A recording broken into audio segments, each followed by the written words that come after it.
She's fierce, she's loving, she's a boss, she's giving sisterhood, support and service. Mocha Mom. She's fierce, she's loving, she's a boss, she's giving sisterhood, support and service. Mocha Mom.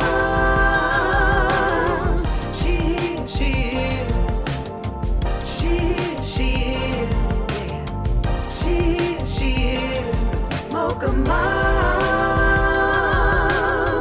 She is,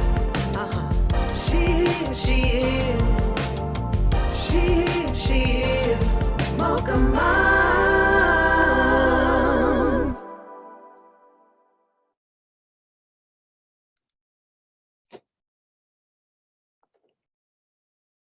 Greetings, Mochas. Greetings, Mochas. Thank you so much for joining us tonight. This is our March version of Parent Nation, and you are in for a treat. We have an incredible, incredible speaker who is joining us tonight. So I'm going to introduce her in a moment. But first, I wanted to introduce our national board. I am Quay Kelch-Maddox. I'm the national president of Mocha Moms. We also have Shelley English Figueroa, our co-founder and president emerita. LaShawn Martin, our national vice president of operations. Kim Scott, our national treasurer. Shalon Newton, our national director of corporate sponsors and partners. Danae Eicher, our national director of advocacy and public policy. Cassandra Johnson, our national director of community service. And last but not least, our wonderful national administrator, Gabrielle Sanchez. So I would like to introduce you to our speaker for tonight. She is very near and dear to my heart. And when you hear from her and hear more of her story, I think you'll feel the same. In 2022, award-winning producer, author, and media executive Michelle D. Hord released her debut memoir, The Other Side of Yet, on Atria Books. Michelle's story of resilience is the subject of the intensely personal testimony, which she shares in hopes that others can also find courage and strength on the other side of their own personal yets. She has been featured in O Magazine, on the Tamron Hall Show, by Good Morning America's Robin Roberts, and has shared her journey with audiences across the country. Hord is the founder of Gabrielle's Wings, a nonprofit she created to honor her daughter, Gabrielle Eileen, who was murdered by her father when she was just 7. Determined to ensure her daughter's legacy will be focused on helping children and not on how she died, Gabrielle's Wings is dedicated to giving children of color in vulnerable communities the tools they need to soar above their circumstances, and embodies every mother's dreams for their child to grow and thrive without limitations. Hord has 3 decades of creative and executive experience at organizations and shows like NBC Universal, Good Morning America, The Oprah Winfrey Show. A proud alumna of Howard University and member of Alpha Kappa Alpha sorority, she lives in Connecticut with her husband, Axel. Michelle is also a dear friend and a soror who has been a mentor to me in my own journalism career. Michelle, it is such an honor to have you with us today. You have been in my head and my heart for so very long. You have been through quite a bit of devastation in your life.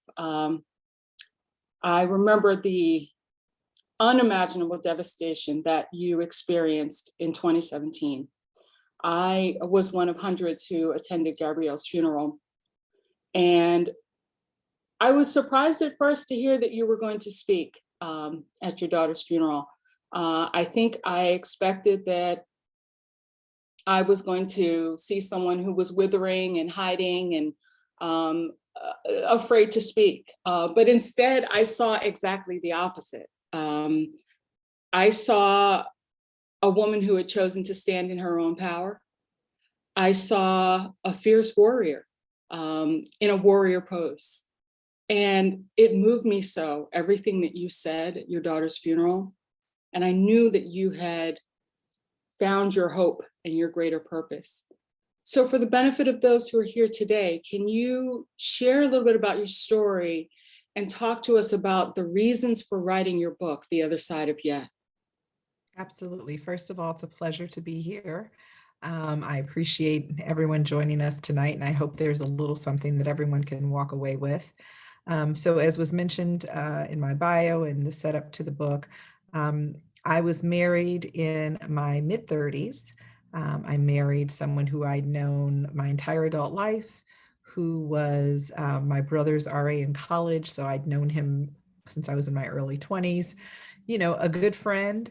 Um, my parents, when they married, my mom said friends first was important. So this was a good friend who, after a decade or so of career changes and moving, we finally were in the same place, and we're in New York and got engaged and got married in our late 30s.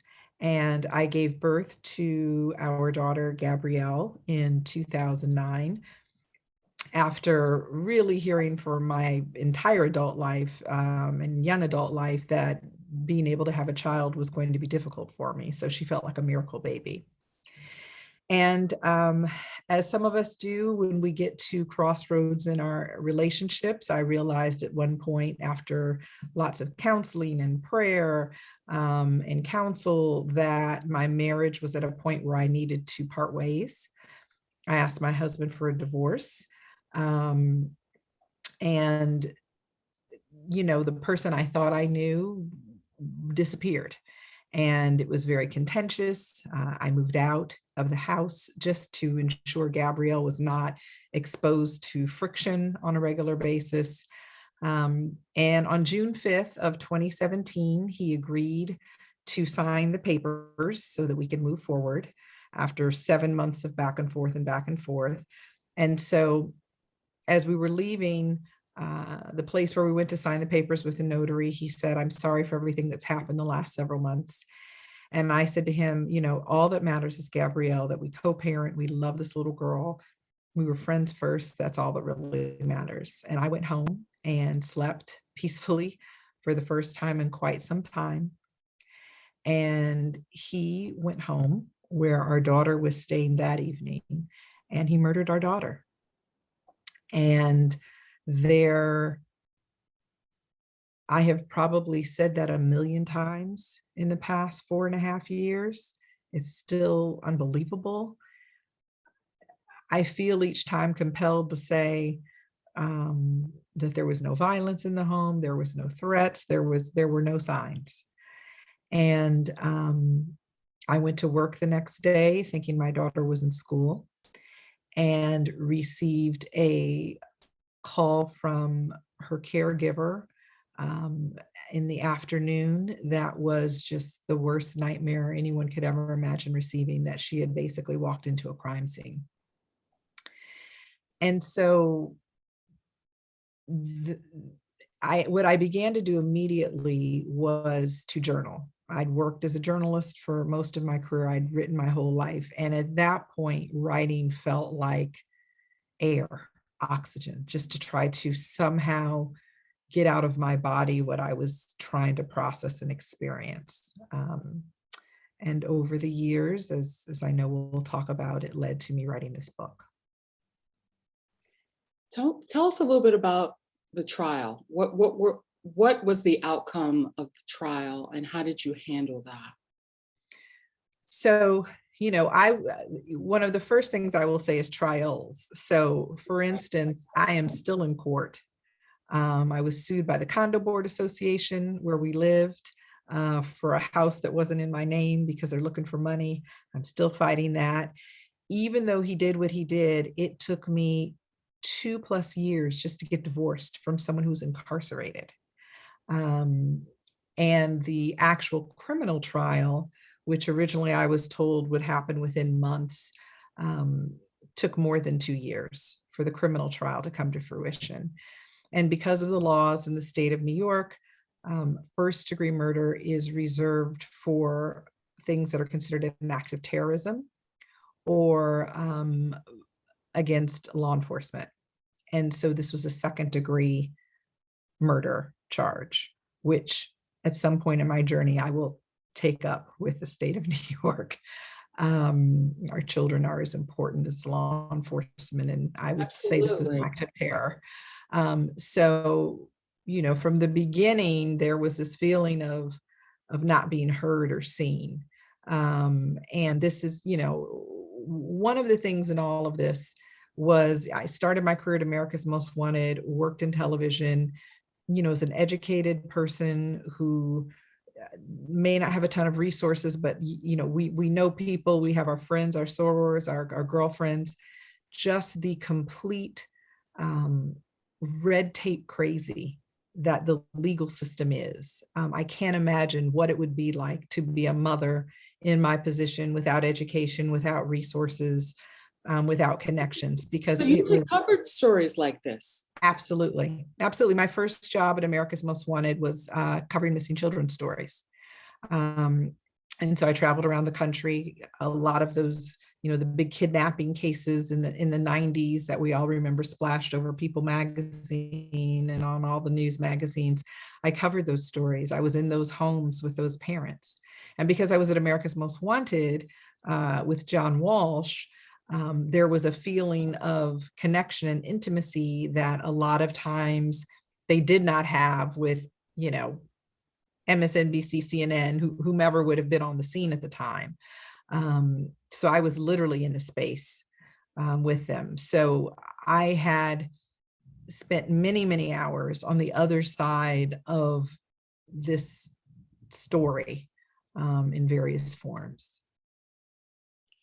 You write quite a bit about the trial or the trials and the rituals that you went through, the preparation that you went through. Tell us a little bit more about how you got through those trials. What are the unique and interesting things you did to get through?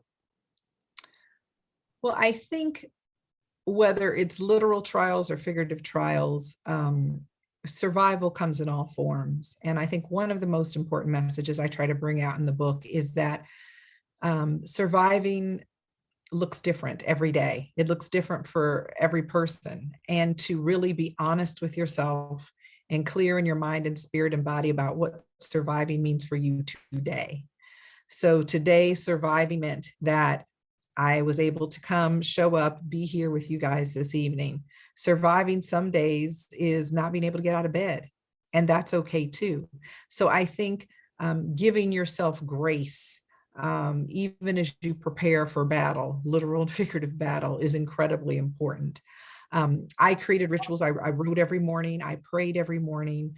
I started reading morning devotionals. I'd always done that, but I started a ritual of sharing one every day with a group of close girlfriends shortly after Is this this the five? happened. Is this the The five? 5, yes. Yes. Yeah. So these are 5 girlfriends from various parts of my life who, when everything happened, just sort of clung together and took care of me.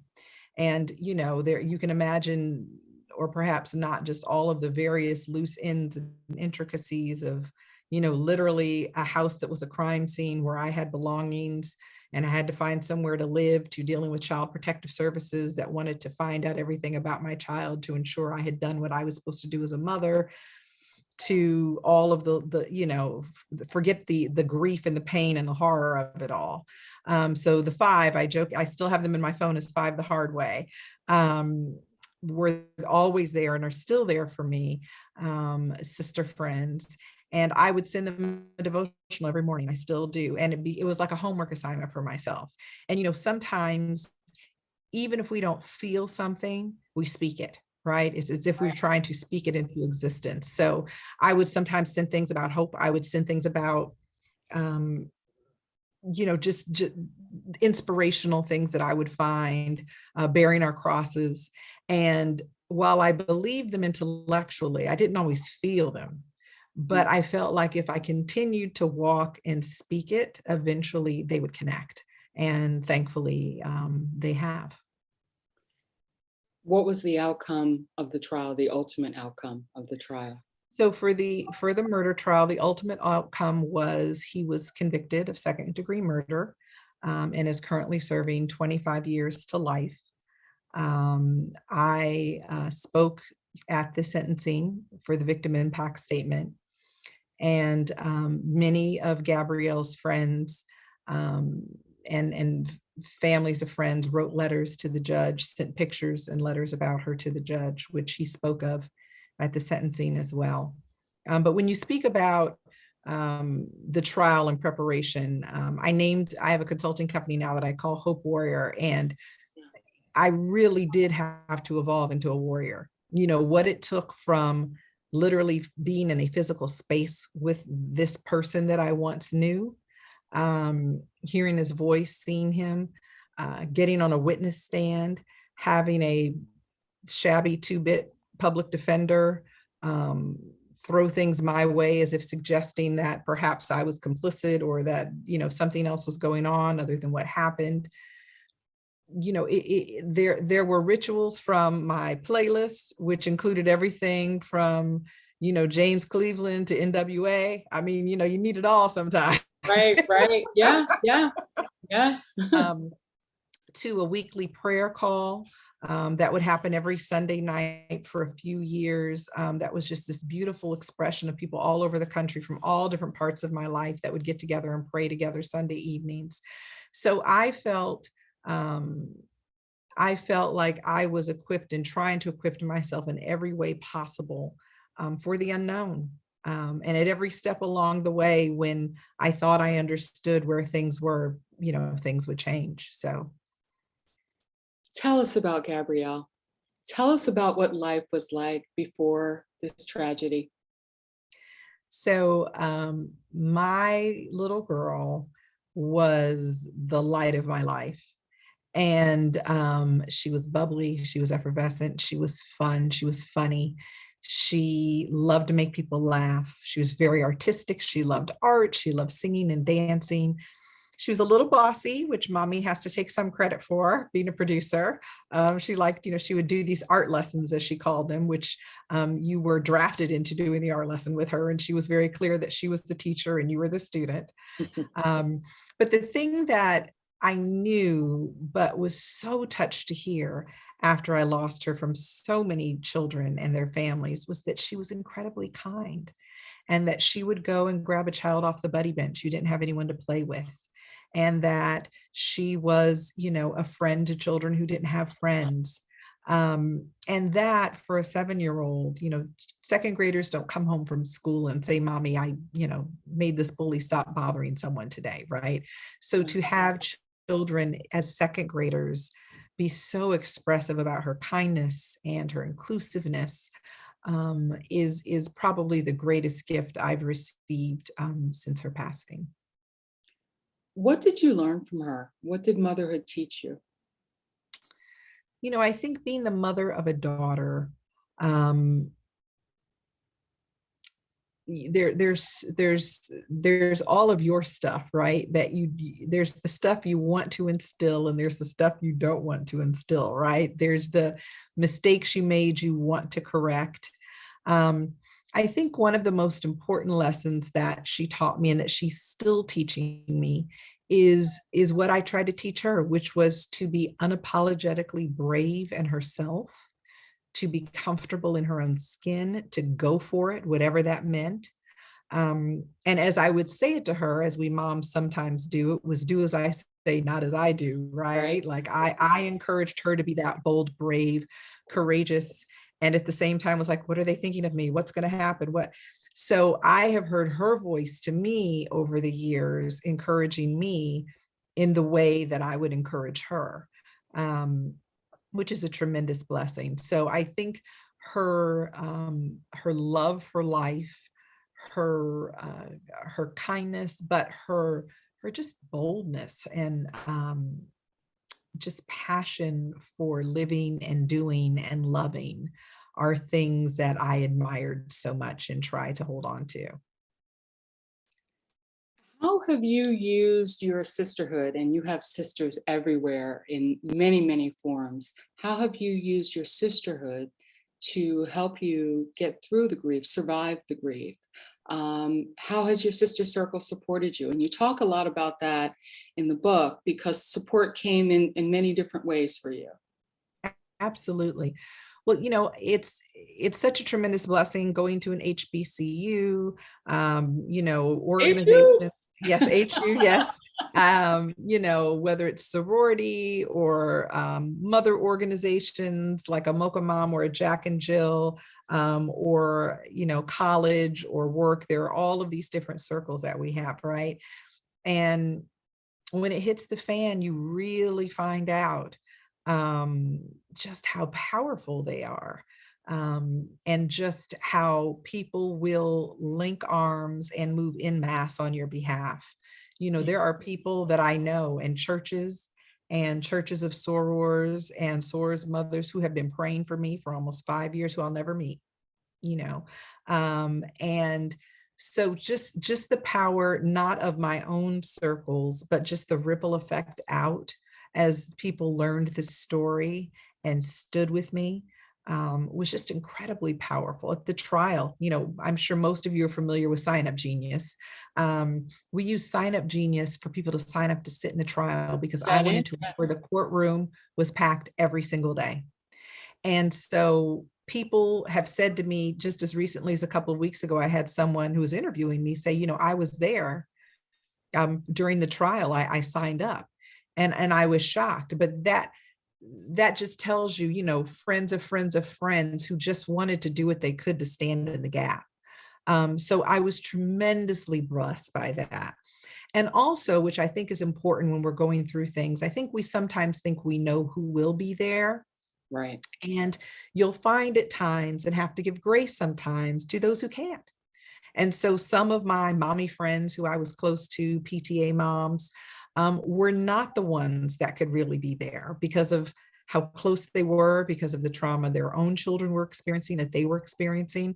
And there were some moms who, were high and by, but because of who they were and where they were in their lives, stood up in a tremendous way, and who I am much closer to now than I ever was before. So I would definitely say to always be open, be forgiving if you don't get what you think you need from who you think you're going to get it from. Be open, because you don't know how God will use people.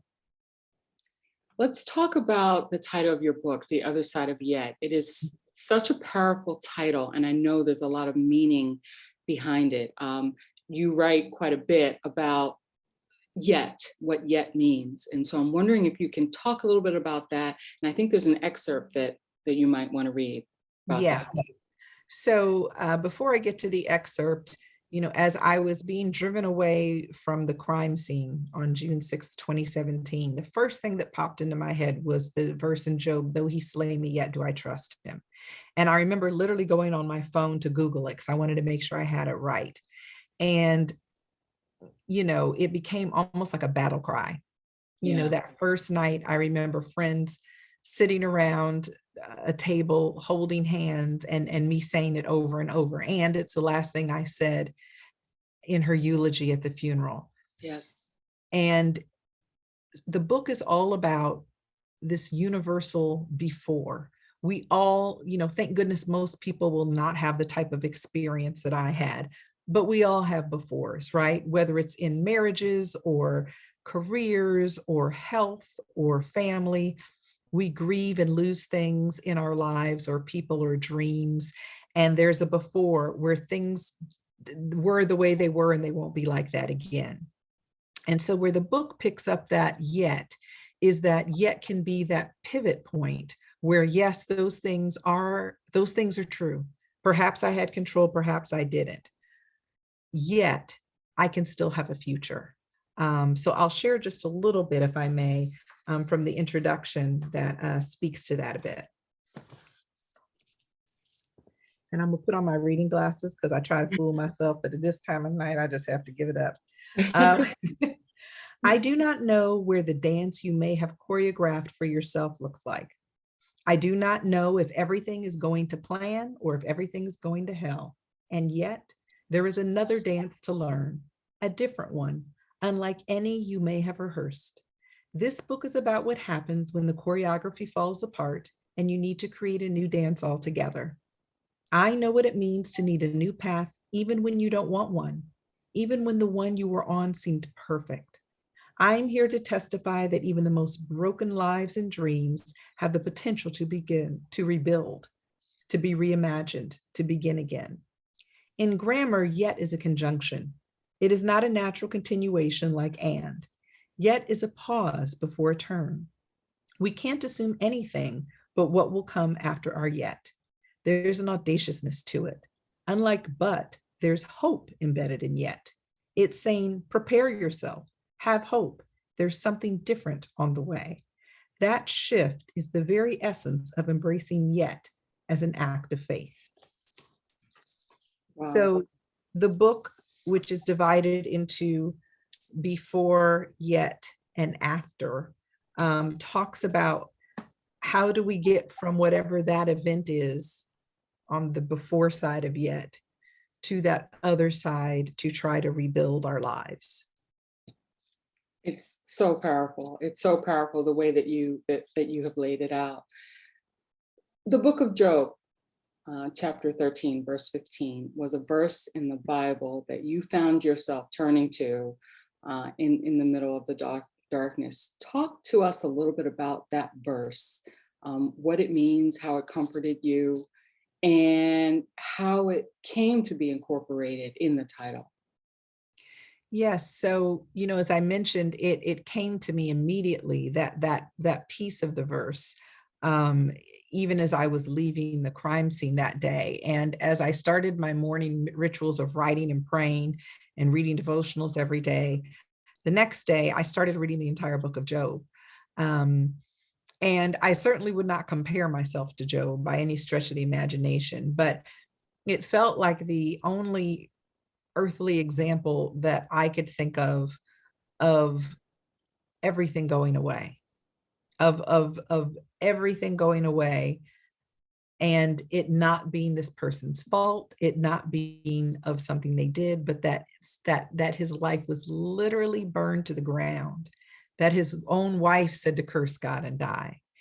And so for me, Job became a pillar of what faith and hope and praise can look like, that he still, even in a state of pain, he never denied the pain, he never denied his suffering, but he did not curse his God.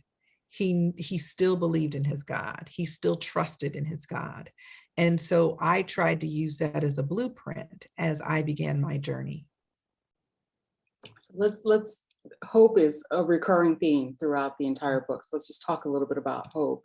In the beginning of chapter 7, you talk about choosing hope. And one of the scriptures that you wrestle with in the Bible, 1 Corinthians, verse 13. So talk just a little bit about that, 1 Corinthians, and why it has you believe in something a little bit different. Yes, I always joke, as the granddaughter of a Baptist minister, I think this is probably going to get me in trouble someday. But we've all gone to a wedding and heard, the greatest of these is love. And, I think romantic love specifically, not the agape love that we speak of, right, when we speak of God. But I think that love can be interpreted and misinterpreted and is in the eyes of the beholder. And I talk about love being, as strong as the glass that it's in. And if the glass has cracks, how things can fall through. And that if you ask 10 people what love means and what a loving relationship is, they're all coming from their family of origin. They're all bringing their stuff with them, right? And you may get very different answers. But hope is pretty universal. And there are times in our lives when we may not feel loved, where we may not feel love the way we want, where our lives may not look the way we want them to. And yet hope gives us that branch to hold on to say, I may not have that love today. I may not have what I want in my life today, but my hope will help me keep going, knowing that I'll get there, knowing that if I continue to be positive, if I continue to have my faith, I can get to whatever that other side is.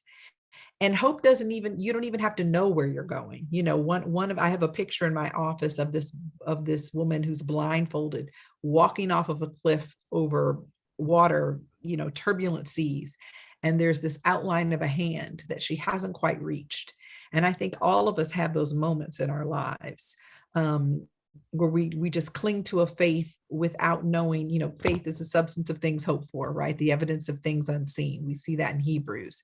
So for me, hope in the last several years, while love is essential and loving relationships of all kind are so important and paramount, and loving yourself is of most importance. For me, hope is the oxygen that has kept me going.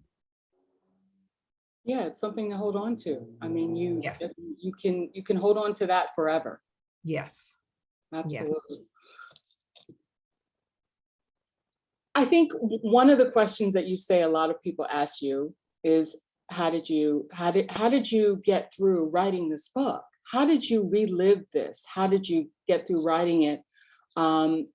This book is really focused on sharing and inspiring others. So how did you get through it?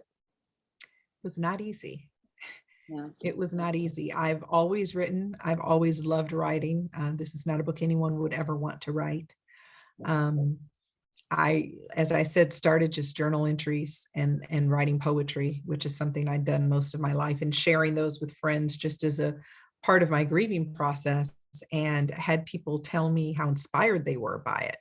And so after a while, it became clear to me that the holes in my heart and my body were somehow letting light through, that God was letting light shine through, and that other people were seeing it. So when I began writing the book, it was formally began writing the book. It was shortly after we discovered COVID-19. And it was this universal time of uncertainty. And so while I had felt like I was in this very isolated, freakish box that no one could relate to, all of the sudden, the entire world was scared.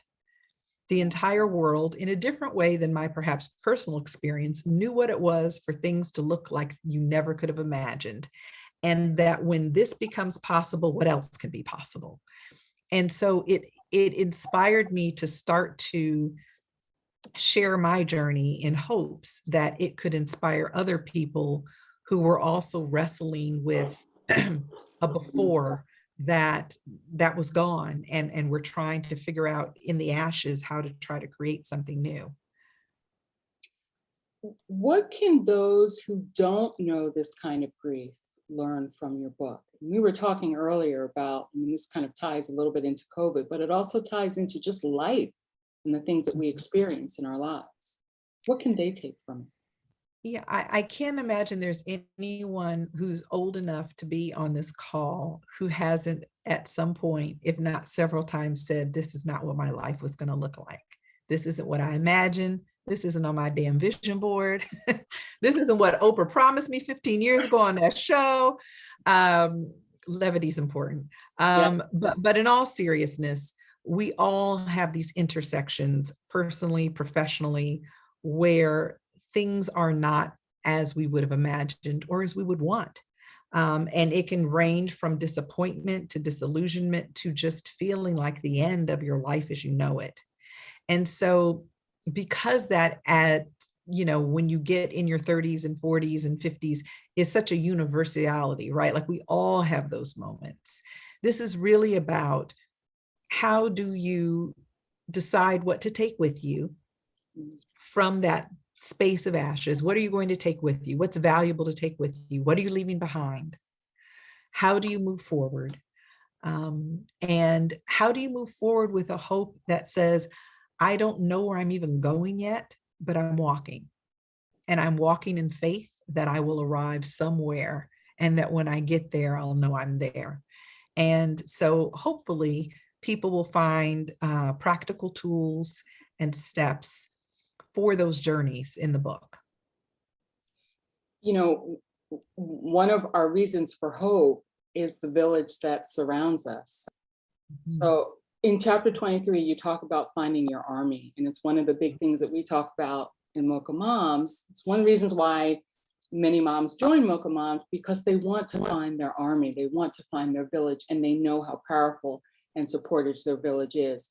How important is it to have an army?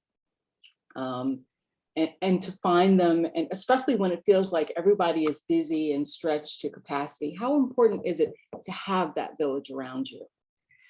I think that we can all get so caught up in our day-to-day lives that even our networking and bonding feels like an extra piece of work, right? It's like, oh gosh, and now I have this meeting, I have this workshop.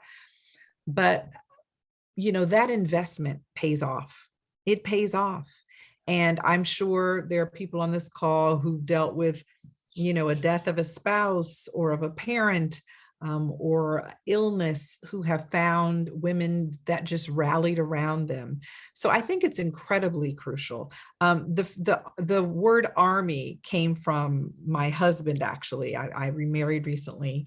And when we first met and started dating, he would jokingly say this was the Hord 300, like there were just all these people.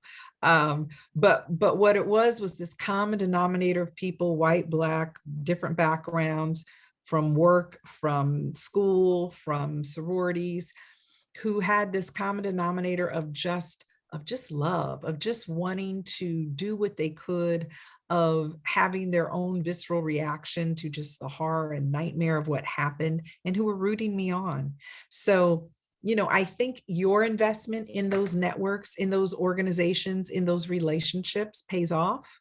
And sometimes it may not always feel, when you're at a meeting in the third hour and you want to just go home and fix dinner, like it's paid off, but Yeah. it does. And I can't tell you how rich, my army, is, my diverse army, not just one group of people.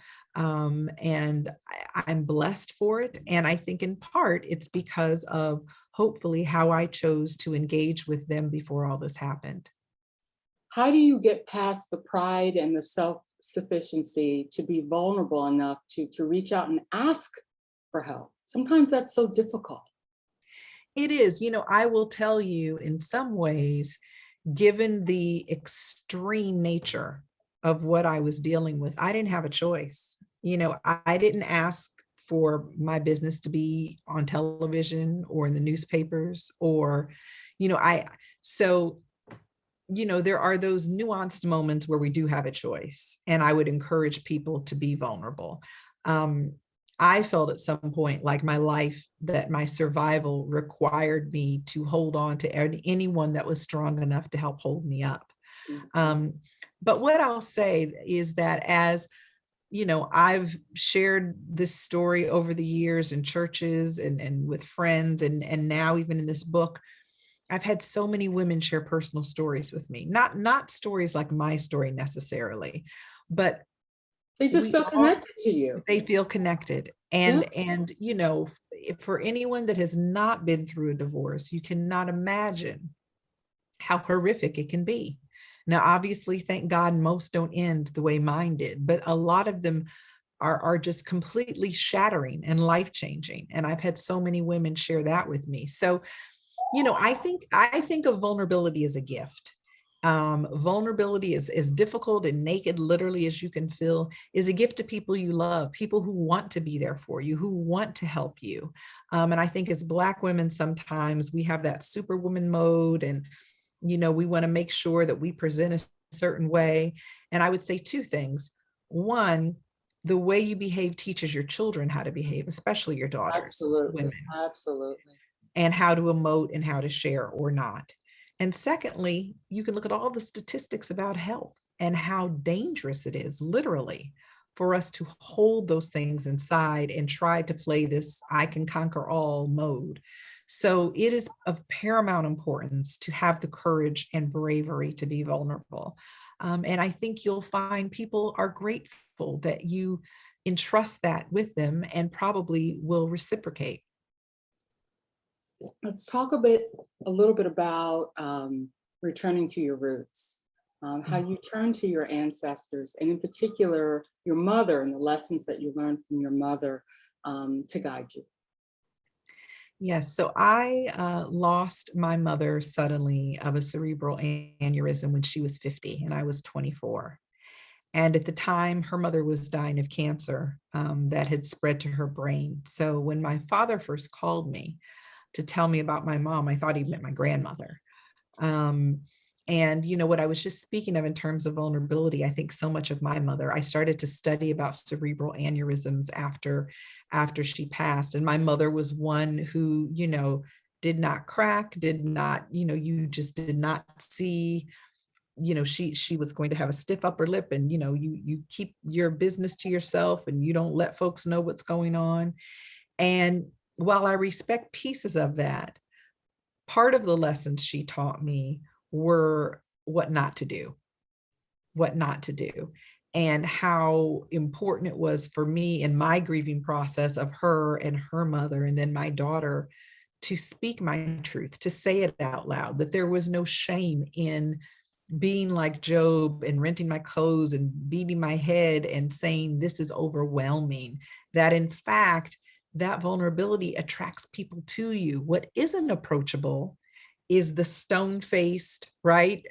I'm fine, I have it all. What is approachable is that vulnerability, because people can see themselves in it and they're not intimidated by it. So my mother was an amazing mother. She was a loving mother. She brought us up in the church. I will be forever grateful for, the songs that I didn't even know I knew and verses I didn't even know I knew. And I miss her terribly every day. And I'm grateful Gabrielle is with her. But part of it for me really was, how can I, as I go into my womanhood and am faced with things my mother wasn't faced with, find ways to grapple with them that will be healthy for me? One of the things that really stuck out to me in the book was your story about a dream that you had a week after your mother died. You asked her in the dream why she left, and she said, I had to go, but you have everything you need. Mm-hmm. And what did that mean? You understood what that meant when you lost Gabrielle. At 24, I didn't understand it. Right. But as I became a woman, and especially as I faced what I had to face with Gabrielle, God gives us what we need. You know, I've had so many people say, I couldn't do what you've done. How do you do what you do? I've joked and said this book could have been but God, 2 words. Here, Simon and Schuster, that's it, drop the mic, right? Like that, Right. that's it. Yes. And I say that facetiously and seriously. But what I think my mother meant, very much like we heard in The Wiz and the Wizard of Oz, is you have it in you. You have it in you all along. And when you call upon that strength, when you call upon your ancestors' strength, when you think of where you've come from, when you go to those prayer closets, literally and figuratively, and to all of the things in our heritage that speak to community and taking care of each other and loving each other and praying for each other and being faithful, you'll be surprised at the resilience that you have. And you really don't know what you're made of until you have to face it. So that's what I grew to believe she meant by that. Tell us about Gabrielle's Wings and all the incredible things that you're doing to honor Gabrielle's legacy. So Gabrielle's Wings is a nonprofit fund that I started in Gabrielle's memory. As I'm sure all of you can relate, I wanted nothing more for my child than to give her opportunities that I perhaps didn't have, exposure, cultural, educational exposure. So Gabrielle's Wings is all about meeting that gap for children that look like our children, elementary age children, because we know that those are the crucial game-changing years.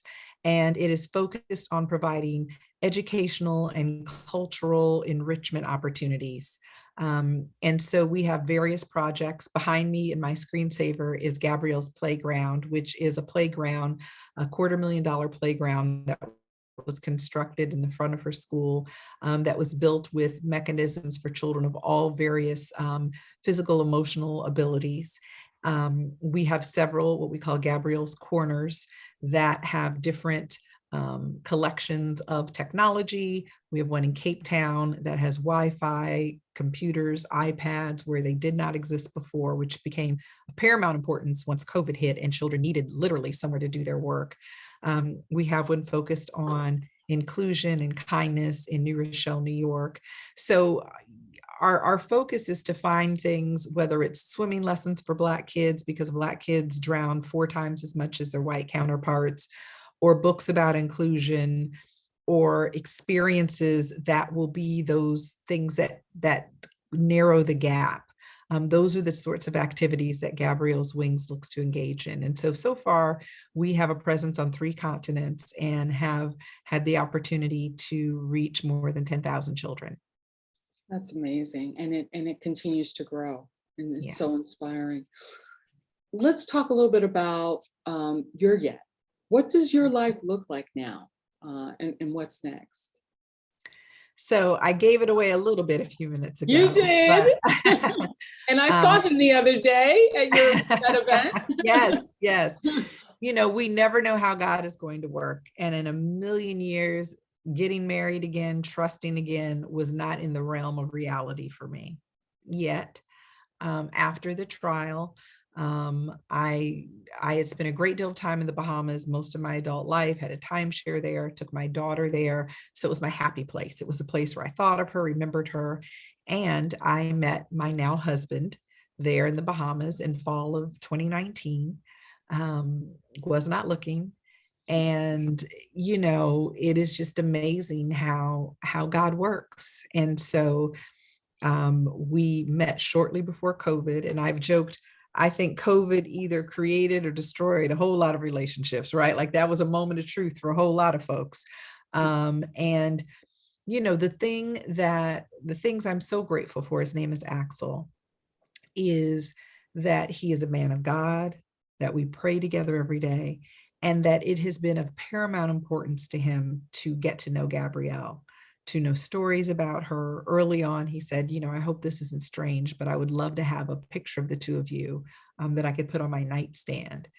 So he has incorporated her into our lives, even in her spiritual realm. And for that, I'm incredibly grateful. So we got married in December, so still newlyweds.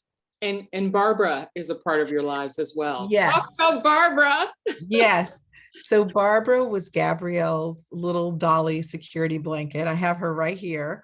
And the significance of Barbara, and you moms that know about security blankets will appreciate this. I had 3 different Barbaras because it was like, if she ever leaves one on a plane, I got to have backup. If I've got to wash one, you know, you're tossing one in the washing machine and handing the other.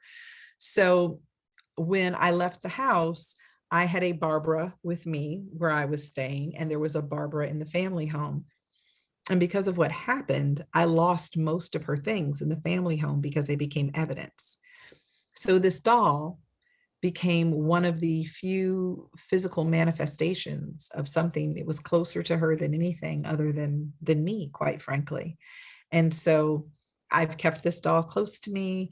I carry her with me in my purse. I had her in my purse on the witness stand. I've had her in my purse at work meetings and in church. I've joked since all this started that Barbara's going to need an agent because folks always ask about her and just get into her head. And Barbara was at the wedding, right? Barbara was at the wedding. Yes, Barbara was on the front row. Barbara was in VIP seating at the wedding. And in fact, as we walked back up the aisle, Axel grabbed Barbara, who's also a part of our family, and carried her as we walked back up the aisle. So, you know, it's amazing what you can fashion out of broken pieces and pain with hope and love. What's next for you? What's next for you and Axel? What's coming up? You know, one of the things that I think this time has taught me, and that COVID has certainly taught all of us, is to be open, to be prayerful and open. You know, I know that I love writing. I'd love to write more. I love our industry. I'm sure I'll do more in our industry. I pray that I can find ways to spread this message and help people. You know, I have an incredible desire, if possible, to have a child again. It most likely would not be, you know, natural childbirth, but that is certainly something that we're praying about and talking about. But I think the most important thing is to just be as we plan, to be in the moment and to be aware that there's more than one yet, right? And to be open to the fact that there can be different versions of life and happiness, and to not be so wed to what we have written in permanent marker, that we wrote in our 20s, that frankly no longer applies. So we are open as long as we are together and taking care of each other and ourselves, and communicating. The rest will find us. That's wonderful. With that, I think we have a bunch of questions that we're going to turn Okay. to. Okay. Let's see. I think Linda is going Yes. to come on. Thank you There, so Linda. much. Here you are. Yes, I too need to put on my glasses. Thank you for the backup, Linda. Yes, we do have some questions. Lots of comments and just admiration for your journey. And it is very inspirational. Your story is bitter and beautiful at the same time. Thank you. So thank you for sharing with us and being so vulnerable. The first question is, did the caregiver who discovered Gabrielle, did she ever, or I don't know, did they ever receive any support to help them through this trauma? Yes. So she did not, it's without getting into the specifics of what happened. My then husband had told her that Gabrielle had stayed home sick and that she didn't need to come over. She surprised him and came over to do some laundry.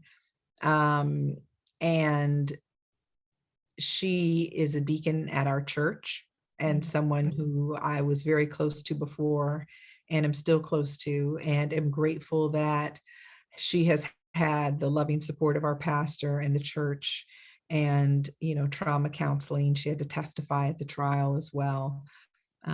So she, fortunately has been able to get the help she needed. And frankly, according to law enforcement, probably saved my life. Mhm. Yeah, thank you. Okay. Another question. Can you speak to us about how you're able to trust and marry again? You sort of alluded to this, but I just wanted to honor the question. Sure. I think, how do we ever trust? Do you know what I mean? I mean, how do you,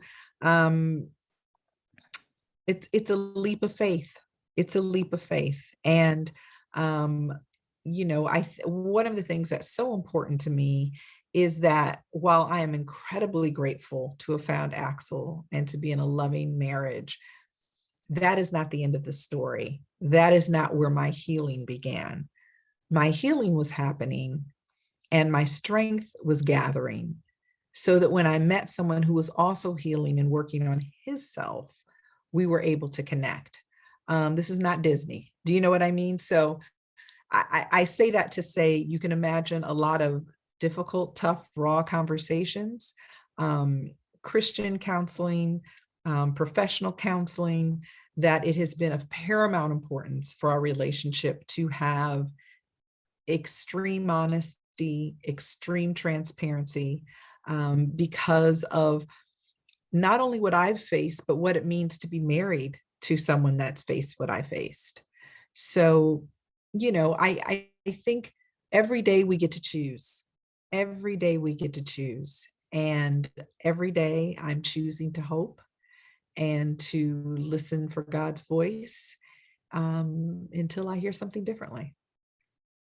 Yes, definitely you are an example of walking in faith, because so many of us, I feel, would probably just want to curl up and just never leave the bed again, um, and not move forward. So you are definitely a perfect example of what walking in faith means and what hope is. And so thank you again. I have two more questions. What is the meaning behind the butterflies? They are beautiful all over the playground, and your earrings. Thank you. So the butterflies became the symbol for Gabrielle's wings for a couple of reasons. One, what little girl doesn't love butterflies? My daughter loved butterflies. And there was, when this happened, me feeling like I was literally in that cocoon, not knowing how I was going to come out and what was going to be required in the struggle for me to emerge.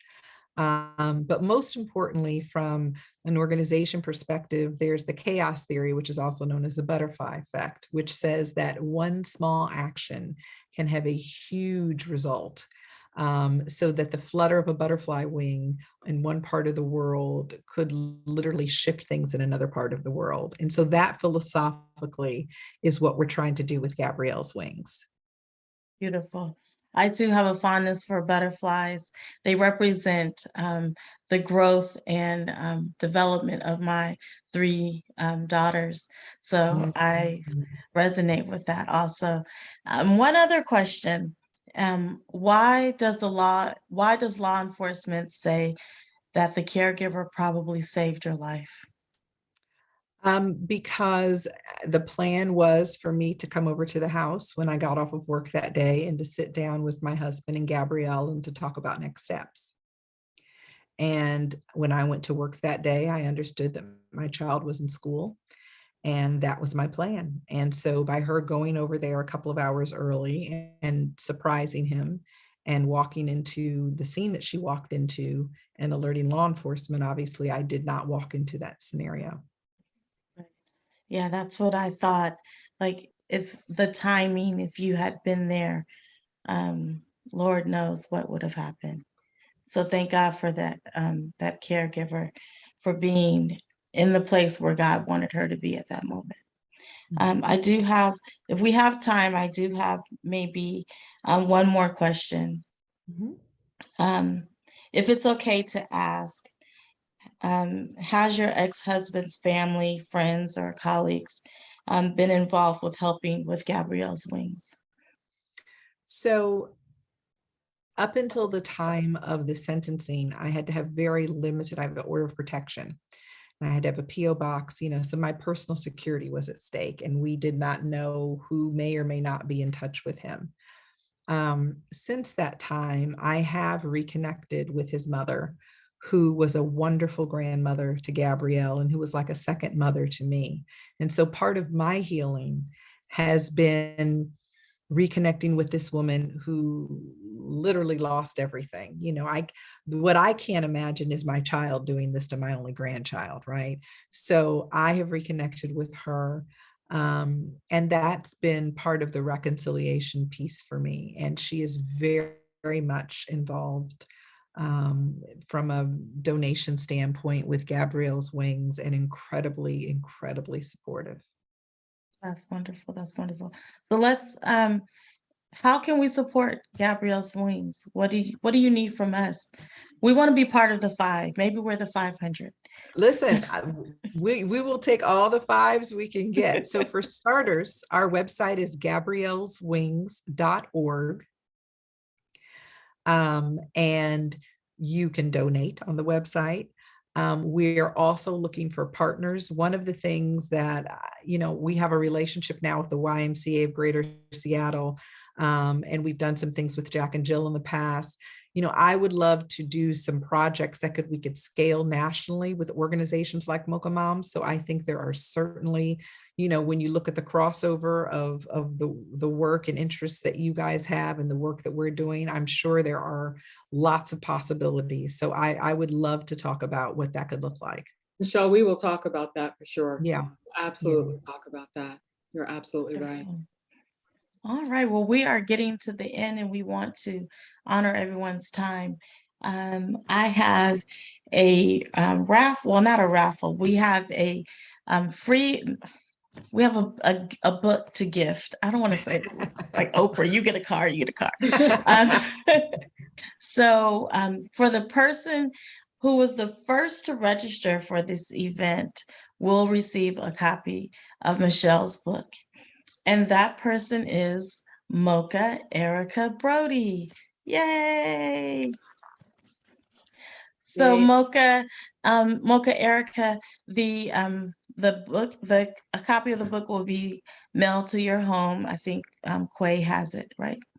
We have your Yes. address. Yeah, we have our address. Yeah, we will Yes. definitely send it. Thank you So so And Erica's congratulations. excited. Yay, Erica. I saw it in the comments. Congrats, Erica. Yes. Great. Okay, Quay. Well, I know in the interest of time, we are only like 1 minute over, so we're doing okay. Michelle, you are near and dear to my heart. You have been in my head, you have been in my heart for many, many years, and it is such an honor to have you with us tonight to share your story, but also to read your words in your book and know how many women, how many people are going to be inspired and moved by your story and learn from it. As you said, everyone will not go through the tragedy that you went through, but they can take a nugget from your book about hope, about grief, about being a hope warrior, about acts of defiant faith.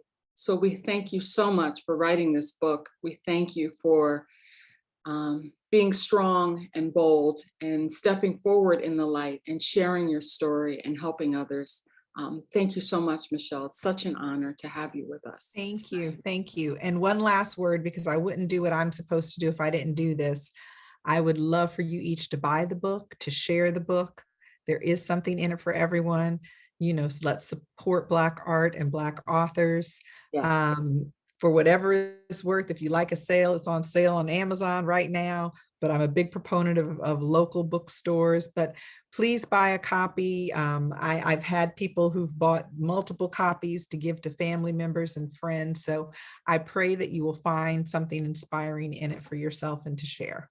Yes, ladies, please buy a copy. Please send it to friends. Please tell your relatives about it. It is called The Other Side of Yet. It is an amazing, inspiring book. And Michelle, I thank you so much. So with that, we're going to end it tonight. Michelle, you and I will be talking about what you talked about earlier. Absolutely. Absolutely. Thank you so much, ladies.